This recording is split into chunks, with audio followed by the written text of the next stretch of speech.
The desert winds of planet Dravos blew hard that day.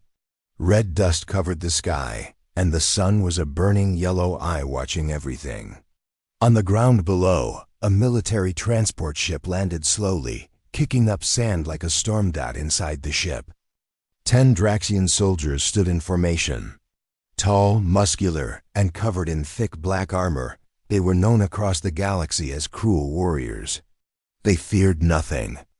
They laughed at the weak dot. At the center of the group stood Commander Varnuk, a tall Draxian with sharp eyes and silver armor. His voice was deep and cold.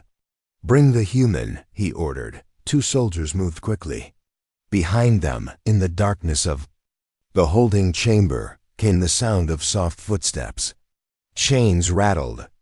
A young woman stepped into the light. She was small, maybe 19 or 20 years old. Her skin was pale. Her silver hair fell to her shoulders like soft threads. Her eyes were strange, not blue, not green, but a glowing silver gray. She was Sarah, a human girl captured from Earth during a raid 6 months ago.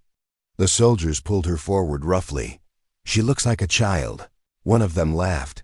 "Fragile little thing," another said. "I bet she cried when they took her." But Sarah didn't cry. She didn't scream. She just stood there, silent, her eyes fixed on something far away. The soldiers pushed her out of the ship. The landing area was inside a large prison compound made of black metal and stone. The air smelled like oil and blood. Alien creatures in other cages screamed and begged. Some were too weak to move. The Draxians threw Sarah into a special energy cage. The bars glowed with blue light. It was impossible to touch them without getting. Shocked. Commander Varnuk looked at her with a cruel smile. "You are not the first human we've taken," he said. "But you might be the quietest." Sarah looked up, but said nothing. "You are not a warrior. You are not dangerous." "You are nothing," he said. Still, she did not speak. Her eyes slowly turned to look at the walls, the machines, the guards. She was memorizing everything. Varnuk snorted. "Send her to Lab 17. The scientists want to study her." He turned and walked away. Sarah slowly sat down in the corner of her cage. She stared at the floor for a long time.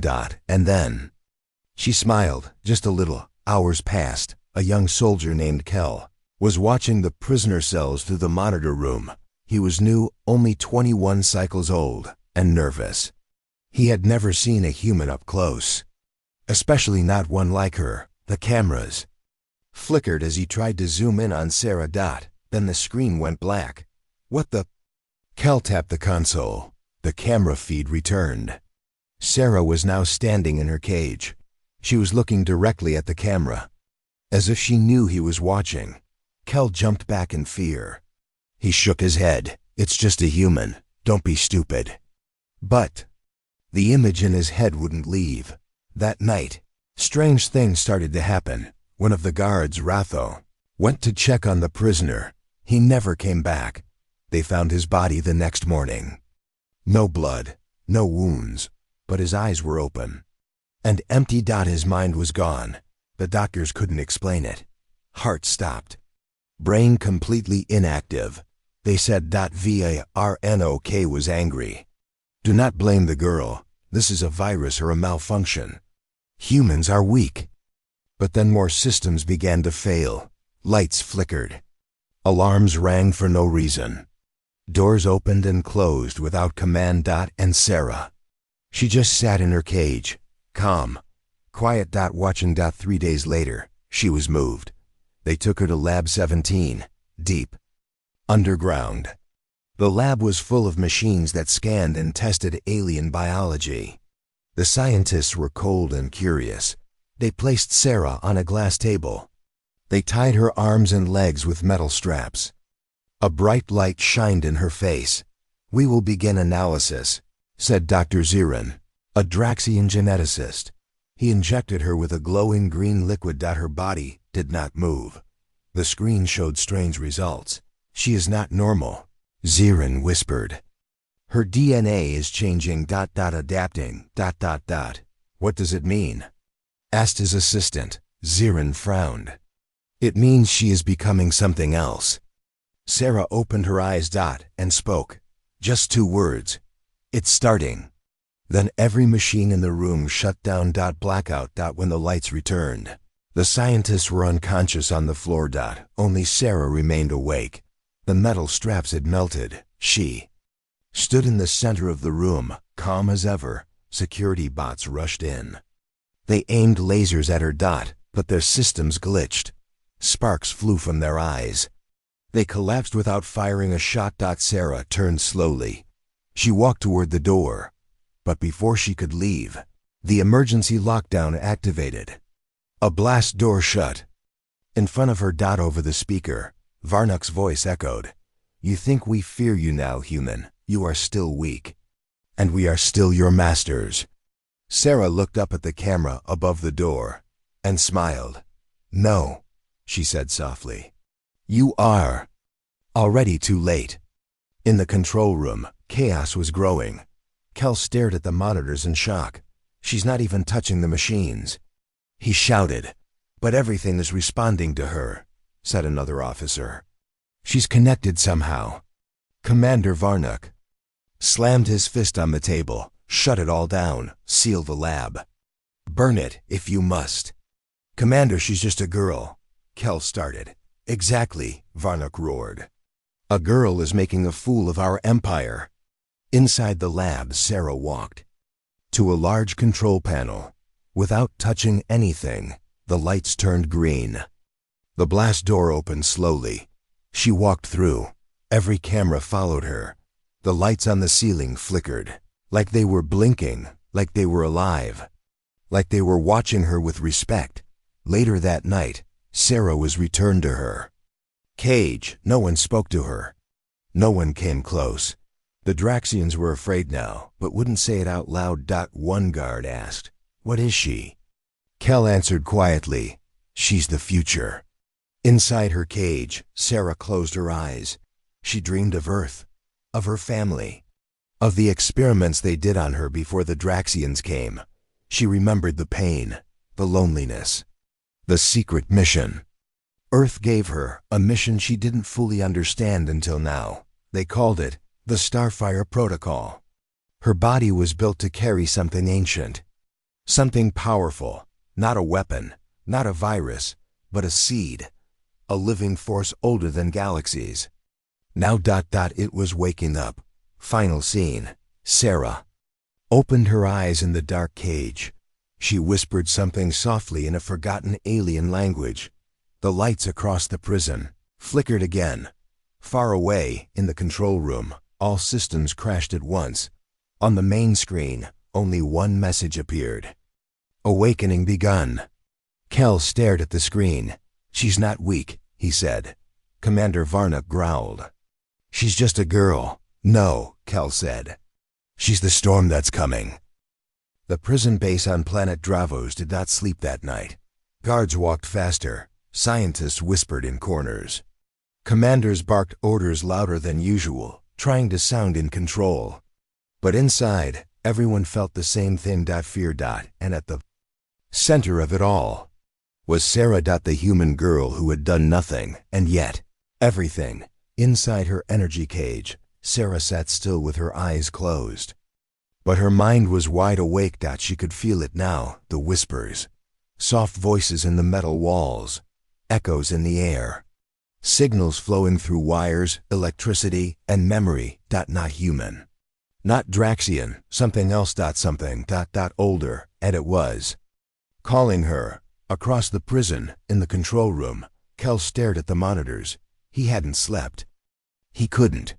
Every time he blinked, he saw her face, the way she had looked right into the camera, as if she knew him, as if she was looking into him. He checked her cage's live feed. Sarah hadn't moved for hours. But strange things were happening around her. Temperature sensors were wrong. Security lights blinked out of rhythm. Guard helmets picked up strange radio signals, signals like whispers. Sir, Kel said to Commander Varnuk, I think she's broadcasting something. Varnuk looked up from the hologram map. His eyes were cold and tired. She's locked in a cage. With no tools, no tech. What could she possibly be broadcasting? I don't know, sir, but it's not normal. Our radios are catching noise ... words in an unknown language. Translate it. I can't. The system doesn't recognize the language. But it repeats one phrase. Kel pulled up the audio and played the strange voice. It was soft, broken, like wind moving through a cave. But somehow ... It sounded like Sarah's voice. It repeated one word. Remember. Varnock narrowed his eyes. Is this a trick? Some human tech? Kel shook his head. Sir, she's not using anything. I think ... I think it's her. Back. In her cage, Sarah slowly opened her eyes. The blue energy field hummed around her, but she was not afraid of it. She stood up and walked toward the bars. The field reacted.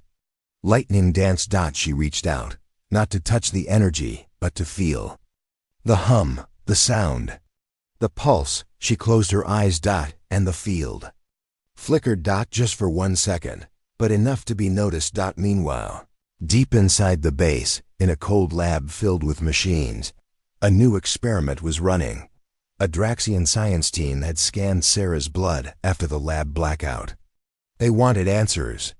Why did the machines shut down? Why did she survive without harm? Now the results were coming in. Dr. Zirin read the data in silence. She's not a normal human, he finally said. Another scientist leaned over. What do you mean? Her blood contains fragments of something ancient, older than Draxian life, maybe older than our entire system. Is it a weapon? No, it's single quotes S. More like a code. A code for what? Zirin hesitated. For awakening. In the hallway, a guard named Torvak was patrolling the lower cell block. He was one of the cruel ones, the kind who enjoyed hearing prisoners scream. When he reached Sarah's cage, he smirked. You, he growled. You think you're special, but you're just another broken toy. I've seen stronger humans beg for mercy. Sarah didn't answer. You're lucky they want you alive, he continued. If it were up to me, I'd toss you into the acid pits. Sarah's head turned slowly. She looked straight into Torvak's eyes and whispered one word. Sleep. Torvak blinked. His weapon dropped. His body relaxed. Then he collapsed, face first on the floor, snoring like a baby. Emergency. Alarms rang. Medics rushed to the scene. Torvak was alive, but in a deep coma. No physical damage, no poison, no drugs. Just sleep, forced sleep. Varnock stood over him, furious. She's attacking guards now? No, sir, Kel said. She didn't touch him. She just said a word. A word? Kel nodded. We have it on recording. She said ... Sleep. And he dropped. Varnock turned red with rage. She's playing games. Psychological warfare. I want her isolated. No power, no machines. Lock her in the dark. An hour later, Sarah was moved. They placed her in a zero-tech containment cell. No light, no energy. Field, no cameras. Just walls made of pure stone and silence. The guards walked away quickly, leaving her alone. The door sealed shut. Complete darkness. Any normal person would panic. But Sarah smiled. Darkness was where she heard the voices the best. And now they were louder. Far across the stars, in a place no map showed, something ancient stirred. A satellite, long forgotten by time, woke up. Its eyes opened. Glowing gold. It turned toward planet Dravos, and it began to move. Back in the prison, Luran, the young alien medic who had helped in the lab, reviewed Sarah's scan files. He saw something strange. Her brainwaves had patterns, the same patterns found in ancient ruins discovered decades ago on dead planets. He rushed to Dr. Zirin. Sir, her mind ... It's not just thinking. It's broadcasting, like a beacon. To who? Zirin asked. Luran shook his head. I think ... to something old. Something waiting. Inside the dark cell, Sarah stood in silence. The whispers grew louder. They told her things. Memories. Truth. She saw herself, not just as a human, but as a carrier of something cosmic. A message hidden in blood and bone. She wasn't just here. By accident. Earth had given her away. Sent her into the lion's mouth on purpose. She was the match. The Draxians were the fuel. And the fire was coming, suddenly. The prison shook. An explosion in the upper levels. Sirens wailed. A report came through the comms. 4 patrol ships crashed. No sign of enemy fire. Pilots brain dead. Kel ran to the monitors. All ships had crashed. At the same time, all pilots had the same blank expression. Eyes open. Minds gone. Just like Ratho, he whispered. Varnock shouted. Are we under psychic attack? Who is doing this? Kel looked up, pale. She is. In the cell, Sarah raised her hand. The stone wall in front of her cracked. Light poured in. Not sunlight, but glowing light from her hand. She stepped forward. No more fear. No more hiding. Luron entered the medical bay. The crashed pilots were still breathing, but unresponsive. He tried scanning their minds. He saw images of Sarah, of fire, of stars burning, but most of all. He saw her smile. Not evil, not angry, but powerful calm. Certain. Dr. Zirin pulled Luron aside. I've seen this before, he whispered. Where? Luron asked. In the Forbidden's archives. The lost language. The psychic whispers. The ability to control tech without touching it. That's not possible. It is, Ziren said, voice trembling. She carries the mark of the starburn. Luron's eyes widened. The what? A race that lived before time. Their power was locked away. Until now. That night, Sarah stood outside her broken cell. No one stopped her. Guards who tried fell asleep before reaching her. Cameras failed. Turrets froze. She walked through the halls, calm as a ghost. And at her feet, lights followed. Machines obeyed. Kel watched the security feed in shock. She's not escaping, he whispered. She's exploring. In the command tower, Varnock watched Sarah approach on the screen. He ordered every weapon activated. Fire on sight. But when they pressed the trigger, nothing worked. Guns jammed. Blasters overheated. Doors refused to open. The prison was hers now. Final scene. Sarah stood in the open courtyard. The red sky above burned with strange lights. She looked up, spoke. 3 soft words. Begin the fire. In space, the ancient satellite reached orbit. Its core lit up. And somewhere deep underground, a lost temple on Dravos. Awakened. Its walls glowed. Its machines breathed. And its purpose reactivated. To burn the old and birth the new. Darkness. That was the first thing Sarah felt. Not fear. Not pain. Just a deep, heavy darkness pressing against her skin, her bones, her thoughts. She opened her eyes slowly and saw nothing. Only black metal walls and a dim, cold light above her. She was no longer in the forest. No longer with Kel. No longer near the rebels. She was captured. The room was round and empty. Except for a single smooth table in the middle. There were no guards. No doors. Sarah sat up, breathing slowly. She didn't panic. She remembered what her father once told her. If you wake in a cage, never let them see your fear. Fear feeds machines. She stood. The lights above flickered.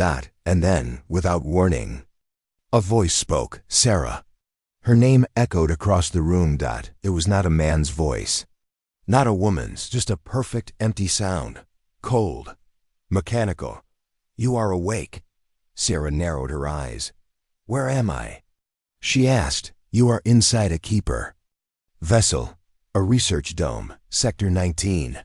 Why did you take me? There was a pause. Because you are not human. The words hit her like a blast of wind. Sarah stepped back. What do you mean? She whispered. You are a starburn, the voice replied. Your energy does not match this planet. Your body holds old fire. Sarah's hands trembled. But not from fear. From memory. She saw images flash in her mind. A lab, a bright light, a mother's voice calling her name, a fire in the sky, a hand pulling her from flames. Then darkness again. Sarah dropped to her knees. Her head was pounding. You're lying, she said. You were never meant to survive, the voice said calmly. But you did. Now you must awaken. Suddenly, the walls shifted, panels opened, mechanical arms unfolded, holding glowing metal tools. A bright circle of light appeared above her. The awakening protocol will begin, the voice said. You must be unlocked. Before Sarah could move, beams of energy locked her in place. She floated above the floor, arms stretched out, body glowing faintly. Inside her chest, something pulsed. Not a heart, something older. Memories flooded her mind. A battle among the stars. A voice calling her a light bearer, running through a burning ship. Waking in a lab on Dravos, her life was a lie. And then everything stopped. The lights shut off. The machines froze. Even the voice went silent. Few seconds passed. Then a new voice whispered, Sarah, I'm here. It wasn't a machine. It was soft, human, familiar. Sarah turned her head. In the shadows, a girl stood. Her age? About the same as Sarah. Her eyes? Bright silver. Her hair? Glowing. Who are you? Sarah asked. The girl stepped forward. I'm the other you, she said. What? I was the first one they tried to awaken. I broke. They locked me away. But when you came, I felt your fire. Sarah struggled to speak. You're a starburn too? The girl nodded. We all were, but they erased us. One by one. Suddenly, alarms rang across the ship. The ceiling lit up red. The mechanical voice returned. Unauthorized mental link detected. Erasing memory. The room shook. Machines moved again. The silver-haired girl placed her hand on Sarah's forehead. I can't hold this space for long, she said. But listen to me carefully. You have the key, not just to escape, to end all this. Sarah's eyes filled with light. What key? You. A burst of energy exploded from Sarah's chest. The machines flew backward. The walls cracked. The floor shattered. And Sarah fell. Outside, the Vesely rebel ship hovered in the shadows of the lower clouds. Inside, Kel gripped the controls tightly. Come on, come on. He muttered. Beside him, Luron was typing fast into the control deck. We found her signal, Luron said. She's in the heart of the Keeper Dome. Then we're going in. The ship broke through the clouds and headed straight for the massive dome floating above the jungle. Defense systems activated. Lasers fired. But before the ship could be hit, something strange happened. The entire dome shut down. Did she do that? Luron asked. Kel smiled. Yeah, I think she did. They landed the ship inside the dome through a large crack on its side. Everything inside was dark. Dead. And then, in the center of the dome, they saw her. Sarah stood in a circle of broken machines. Her eyes were glowing faintly. Her hair floated slightly above her shoulders. Sparks of golden light danced around her skin. She looked changed. Kel ran to her. Sarah. She turned slowly, her face calm, but not cold. She smiled softly. You came back. Luron approached, eyes wide. What happened to you? Sarah looked down at her hands. I remembered, she said, who I was, what I am. And? Kel asked. She met his eyes. I'm not a weapon. I'm a flare. I was made to light the dark. The trio returned to the rebel ship. As it rose into the sky, Sarah looked back at the broken dome. Below. The jungle lit up again. Birds flew. Life returned. Back at the mountain base, everyone stood in silence as Sarah entered. They had heard what Happened. They saw the dome collapse from the skies. Now. They looked at her not with fear, but hope. Later that night, Sarah sat alone. Thinking. Remembering the silver-haired girl who helped her. Luran entered, holding a small device. This was found in the wreckage, he said. It's a memory drive. Sarah took it. She placed it in the console. A single file opened. Awakening Protocol. Subject SO1. Status, conscious. Message, find them. Set them free. Sarah stood up. We need to find the others. Luran looked surprised. Others? Yes, she said. If I wasn't the only one. Then there may be more. Hidden. Sleeping. Waiting. Kel walked in. And the keepers? They'll come again, Sarah said. They always do. She looked at the stars outside the window. But next time, they won't just face me. She held the glowing drive close to her chest. They'll face all of us. The sky over planet Dravos had darkened with heavy clouds. The red sun was hidden behind thick smoke. The once bustling capital city was now silent, except for the distant sounds of fire and falling debris. Inside the fortress prison where Sarah was held, the atmosphere was tense and fearful. The Draxians were desperate to contain her power, but it was slipping from their control. Sarah sat quietly in her cage, her silver hair falling over her shoulders like a soft curtain. Her eyes, sharp and glowing faintly, scanned the room without. Moving her head, she did not speak. She did not move much, but deep inside, a storm was building. Kel, the young soldier who had watched Sarah from the start, was in the control room again. His hands trembled as he watched the monitors. Look, he whispered to the officer beside him. On the screen, Sarah's cage glowed with a strange blue light, flickering like electricity. Is she growing stronger? The officer asked, voice low. Kel nodded. Every day. I think she's learning how to control the energy around her. Commander, Varnuk wants her dead, the officer said bitterly. But no one dares try. Kel swallowed hard. He was afraid, but also curious. He wanted to know more about Sarah. Why was she different? Why was she not afraid? In the prison hallways, Sarah stood slowly. Her cage had been moved to a larger cell with thicker walls, but the energy still hummed around her. She closed her eyes and reached out with her mind. A soft voice whispered back. The voice was faint but clear. It was the voice of the ancient power. Inside her. Suddenly, the alarms rang loudly. The prison shook. Guards rushed toward Sarah's cell. But when they arrived, Sarah was no longer in the cage. The blue energy cage lay shattered on the floor. Sarah was gone. Panic spread through the base. Where is she? Commander Varnuk shouted. Security cameras show nothing, Kel said, looking shocked. Impossible, Varnuk growled. She can't be outside the cell. Far away, in the dark tunnels beneath the city, Sarah moved like a shadow. She did not run. She did not hide. She walked quietly, guided by the whispers in her mind. In a small, forgotten room, Sarah found a young alien medic, Luran. He was shocked to see her free. You escaped, he whispered. Sarah nodded slowly. I need your help, she said softly. Luran hesitated but agreed. He had seen her power.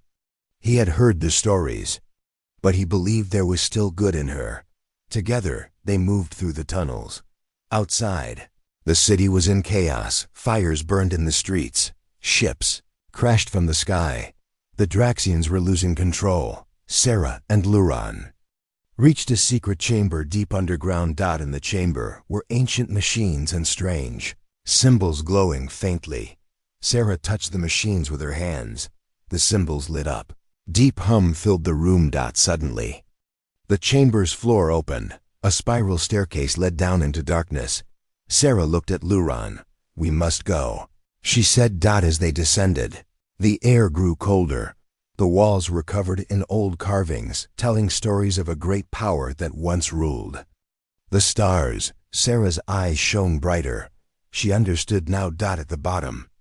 They entered a large hall. In the center was a glowing crystal, pulsing with energy. Sarah stepped forward and placed her hand on the crystal. Energy flowed through her body.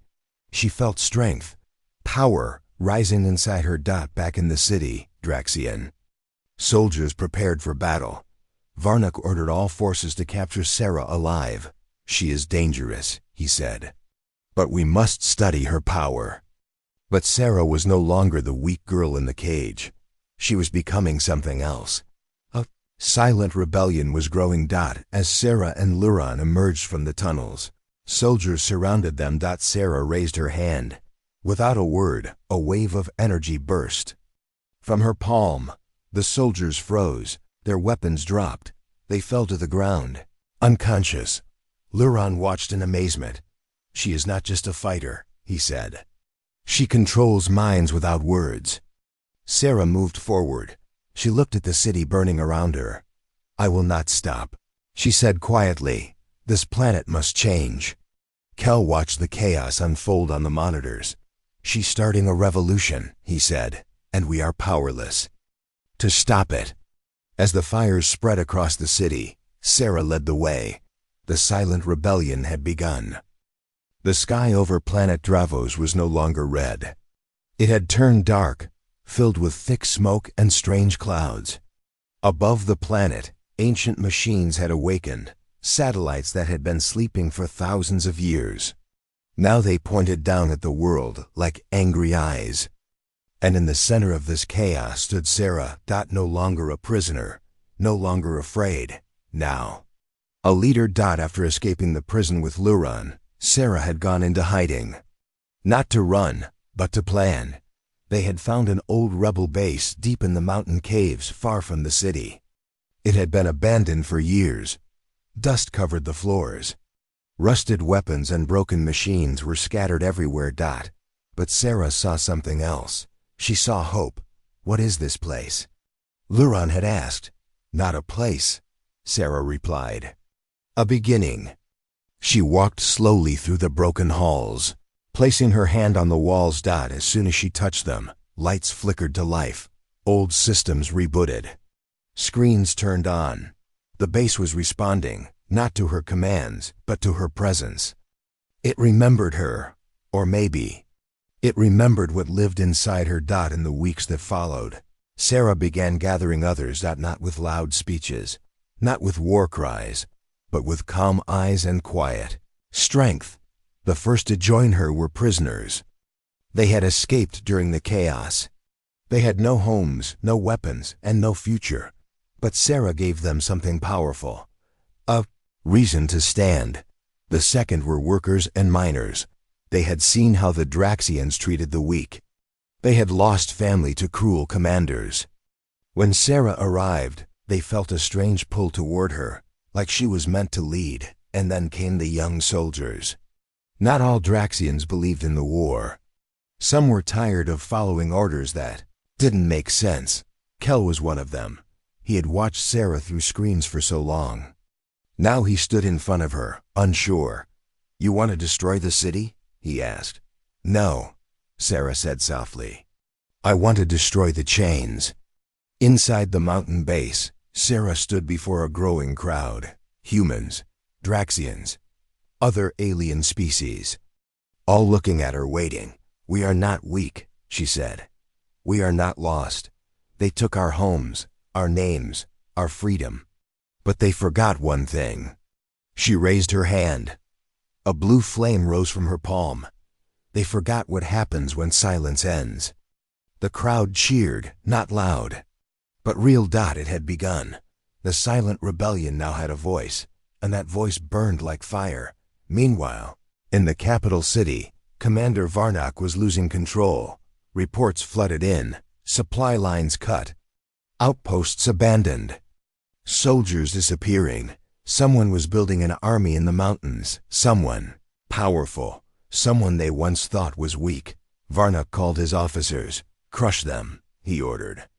Burn the caves. Use full force. But sir, one general said, she's awakened something. Tech from the old empire. We don't fully understand it. I don't need understanding, Varnock growled. I need her dead. Varnock launched Operation Black Flame, a surprise attack on the mountain. He sent warships, drones, and elite troops. Sarah saw them coming. She stood at the edge of the cliff, wind blowing through her hair, eyes fixed on the dark sky. They're here, she whispered. Luran stepped beside her. We don't have enough fighters. We'll be crushed. Sarah turned to him. No, she said calmly. They brought fire. We'll give it back. As the enemy ships entered the mountain zone, something strange happened. The ancient satellites above shifted position. They glowed gold, and then they fired not at Sarah's army, but at the sky itself. Blinding light filled the air.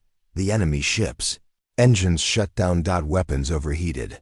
Drones dropped like flies. The sky was burning. Kel, now part of Sarah's team, stared in shock. What did you do? I didn't do anything, Sarah replied.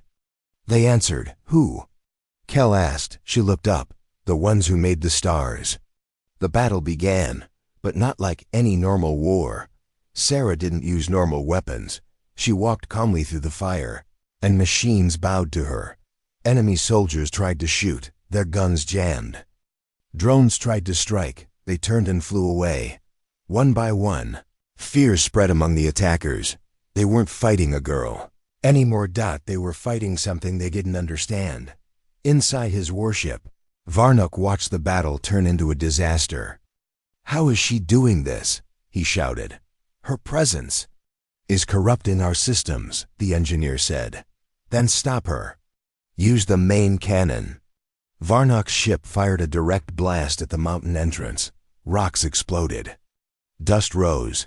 For a moment, everything was quiet. Then, a figure walked out of the smoke. Sarah, unafraid, unharmed. Eyes glowing like twin stars. She raised both hands. The earth beneath the warship cracked. Flames burst from the ground. The warship shook violently. Then it fell, crashing into the rocks below. Varnock crawled out of the wreckage, blood on his face. Sarah stood in front of him. He reached for a blaster. She didn't stop him. He fired. The shot passed through her, as if she was made of light. She looked down at him, sad. You could have listened, she whispered. Suddenly, all around the battlefield, the sounds of fighting stopped.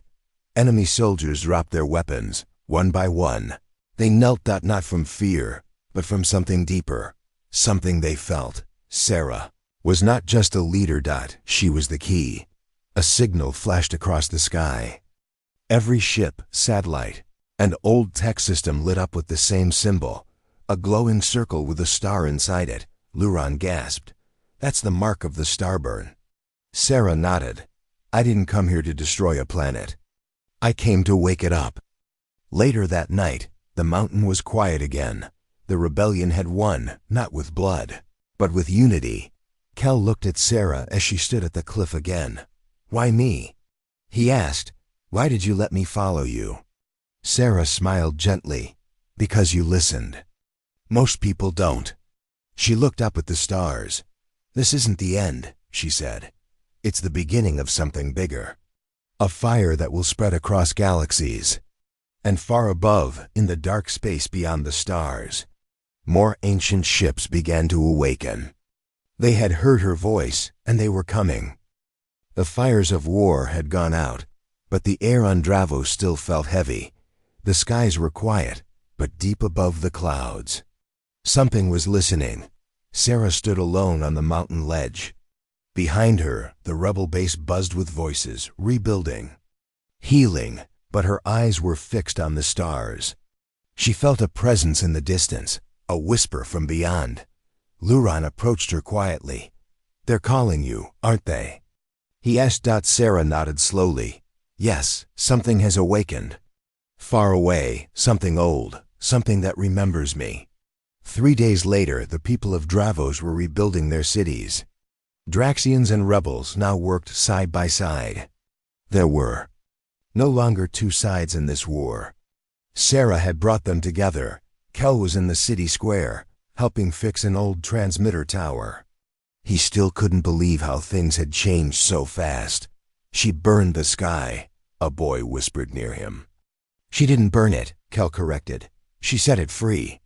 Inside the mountain base, Sarah was working with Luron and a small tech team. They had unlocked the deepest chamber of the facility, a circular room with smooth black walls. And glowing lines in the center floated a strange object. A cube, made of energy and stone, humming softly. It's a beacon, Luron explained. But it's not just for sending signals. It listens too. Sarah stepped forward. She placed her hand gently on the cube. Suddenly it lit up, and then it spoke, not with words. With memories, visions filled the room, planets burning, stars collapsing, machines rising, voices screaming in a language no one could understand, and then a girl. A girl with glowing eyes. It was Sarah, but not as she was now. She was younger, angrier, surrounded by flames. The vision ended. Luron was shaking. What was that? He whispered. Sarah looked at him with quiet pain in her eyes. My past, or maybe a warning of what I could become again. Far across the galaxy, in the dead zone known as the Starfall Wastes, something ancient stirred. A ship, bigger than any moon, came to life. Covered in vines and ice, it broke free from its orbit around a black planet. Inside it, metal beings. Opened glowing eyes. They had heard the beacon, and they were coming. Back on Dravos, the stars began to flicker at night. Not like normal stars. These flickers came in patterns. Like signals.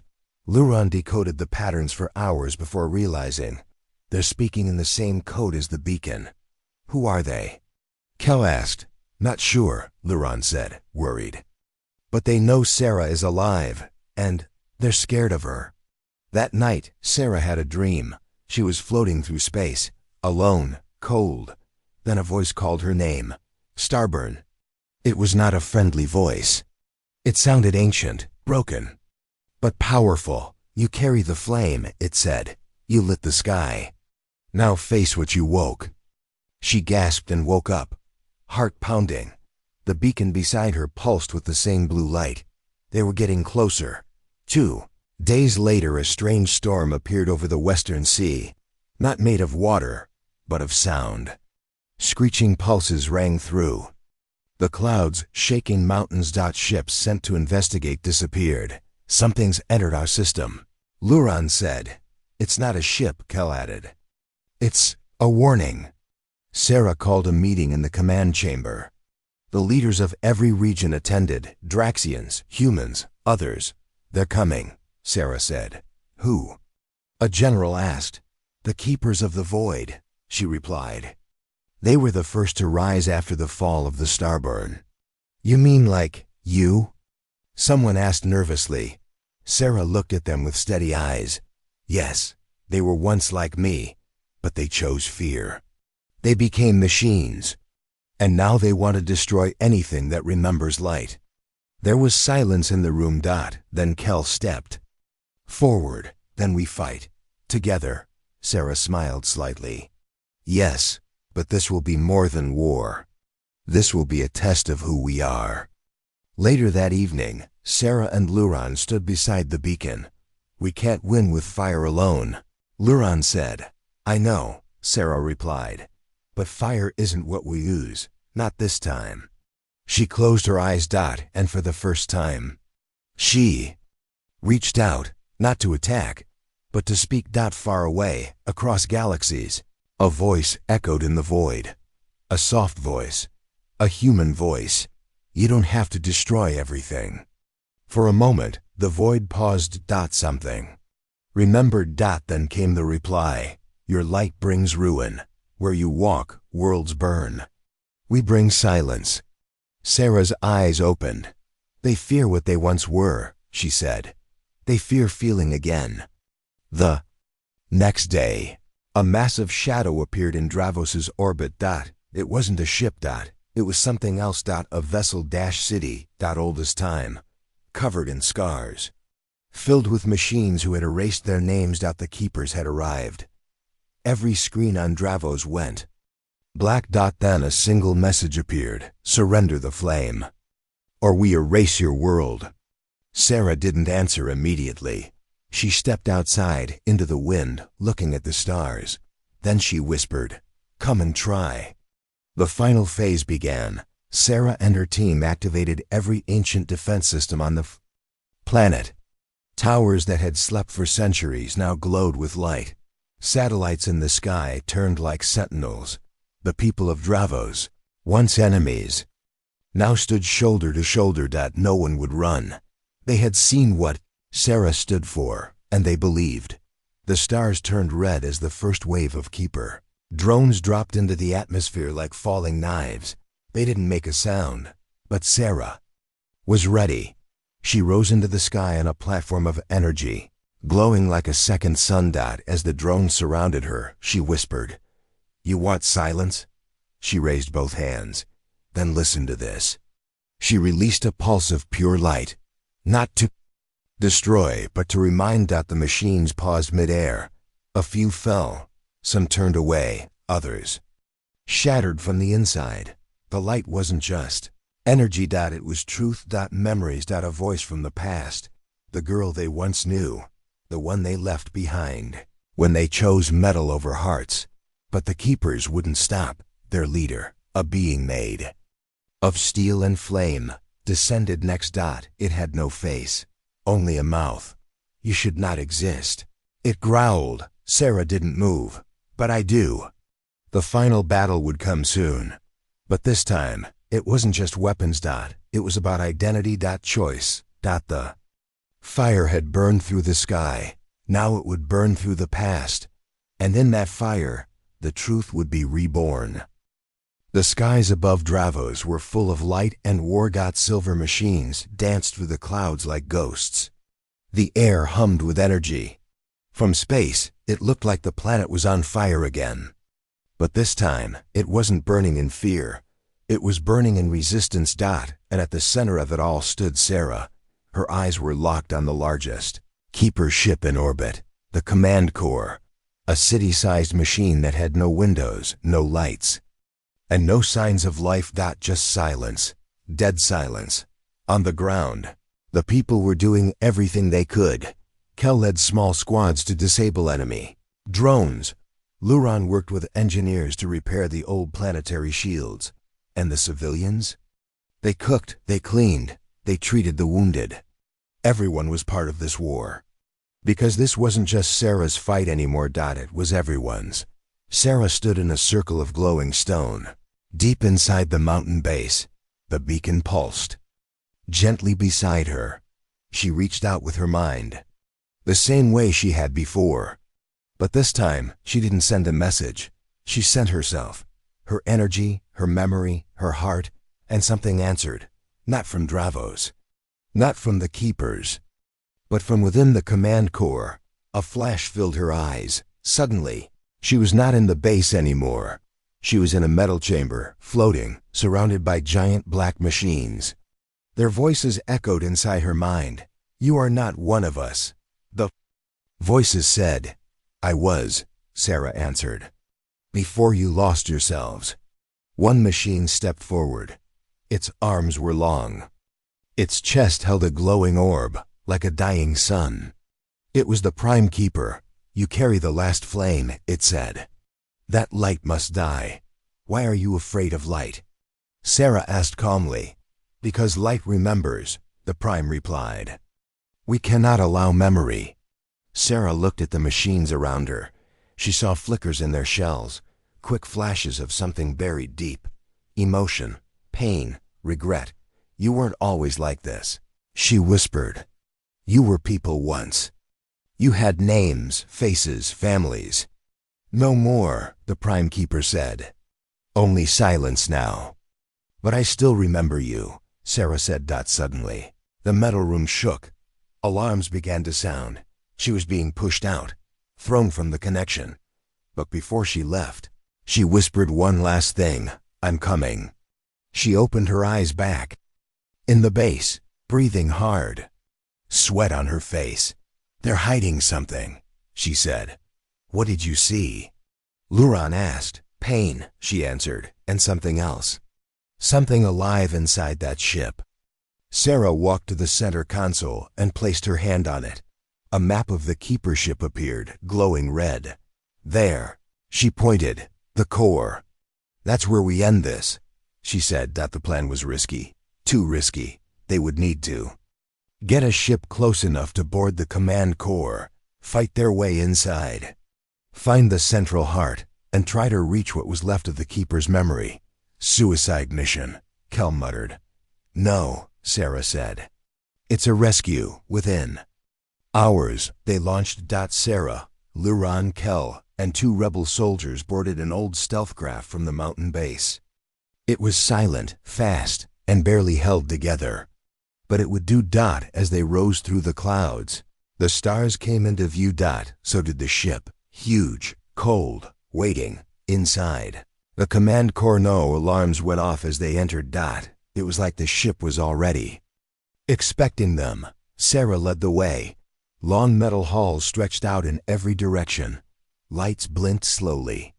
The walls whispered, not with sound, but with thoughts. Turn back. Not safe. You are not one of us anymore. They reached a large chamber. In the center stood a glass tank. Inside it floated something strange, a girl. Her body glowed faintly. Her hair was silver. Wires were connected to her back. Sarah stepped forward, eyes wide. That's me. No, Luran said slowly. It's another Starburn. Suddenly, the walls came alive. The Prime Keeper's voice boomed through the chamber. She was the first. The one who created the fire. We kept her here, quiet, so the galaxy would forget. Sarah stared at the girl. She's not your prisoner, she said. She's your fear. The glass cracked. The ship shook. Systems began failing. Sarah touched the glass and the girl inside opened her eyes, blue, like fire. Then, the glass exploded, and the girl screamed. Everything turned white. When the light faded, Sarah found herself in a dreamlike space, floating beside the girl. You're awake, Sarah said. The girl nodded. Double quotes. They took my name, she said. But they couldn't take my light. Help me stop them, Sarah whispered. We don't stop them, the girl replied. We free them. Back in reality, Kel and Luran watched in shock as the 2 Starburns stood side by side. Glowing with ancient power, the walls began to melt. Machines shut down, one by one. Keeper drones all over the galaxy went still. Some fell. Others turned their heads toward the stars and wept, though they had no tears. The Prime Keeper appeared again, this time in person. Towering, furious. You will destroy everything. It roared. Sarah stepped forward. No, you already did. Then, she and the other Starburn lifted their hands. A wave of light spread across the ship. Not fire, not death. Memory. Machines everywhere remembered their names. They remembered the stars. They remembered love and fear, and music, and color, and they let go of the silence. The ship broke apart, not in explosion, but in a soft hum, like a final breath. Sarah and the girl floated through space, holding hands below them. The planet Dravos glowed peacefully, inside the mountain base. Kel looked up at the sky. They did it, he whispered. Luran smiled. No, she did. 1 week later the war was over, but Sarah had changed. She was still herself, but now more. Her power wasn't just energy. It was memory, connection, emotion. She stood in front of a crowd of thousands. I was told I was weak, she said. They tried to erase my name. But now, even machines remember it. She smiled softly, and so will you. Behind her, the silver-haired Starborn stood silently. She still hadn't spoken her name, but maybe names didn't matter anymore. What mattered was the light. As the sun set over Dravos, ships from other worlds began to arrive. They had seen the signal. They had heard the echo.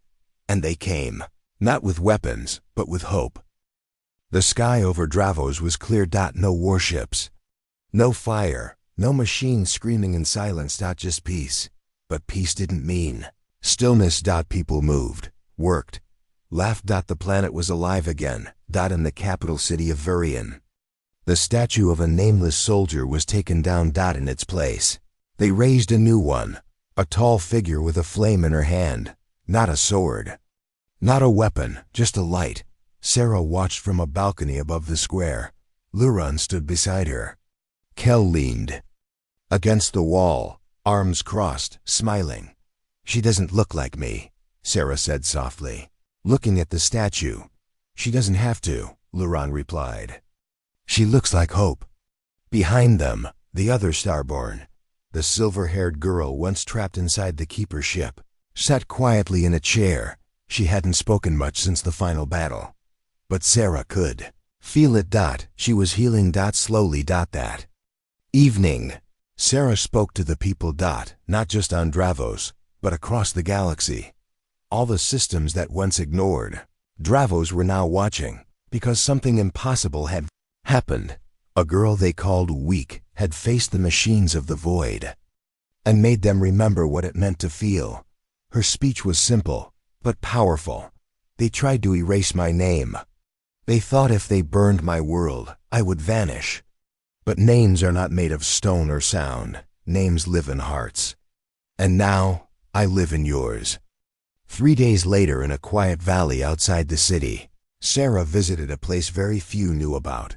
A small garden, filled with memory stones, each one marked with a name: lost rebels, fallen Draxians, old friends. Sarah knelt beside one stone. It had no writing on it, but she touched it gently and whispered, "Thank you for keeping me human." Behind her, Kel placed his hand on her shoulder. "You did what no one else could," he said. Sarah shook her head. "No, I did what I had to." Far in the sky, satellites picked up a signal, a strange one. A group of keepers, the machines who had once tried to erase her, had formed their own path. They were no longer part of the void. They were searching for purpose. Sarah sent them a message: "Find your names.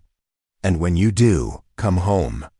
The war had ended, but the story was not over. Sarah knew this was only the beginning of something new, a time where machines and people could learn from each other, where the fire didn't destroy, but warmed the cold places of the galaxy. Luran later found her standing on a cliff, watching 2 moons rise. "What do we do now?" he asked. Sarah smiled. "We live, we rebuild, and we protect this light, so no one ever forgets again." Kel soon joined them, holding a datapad. New messages. He said, "Leaders from other planets want to meet. Some want to join the Alliance. Others want to know more about the Starburn." Sarah raised an eyebrow. "And what did you tell them?" Kel grinned. "Told them you weren't a god, just a girl who refused to burn quietly."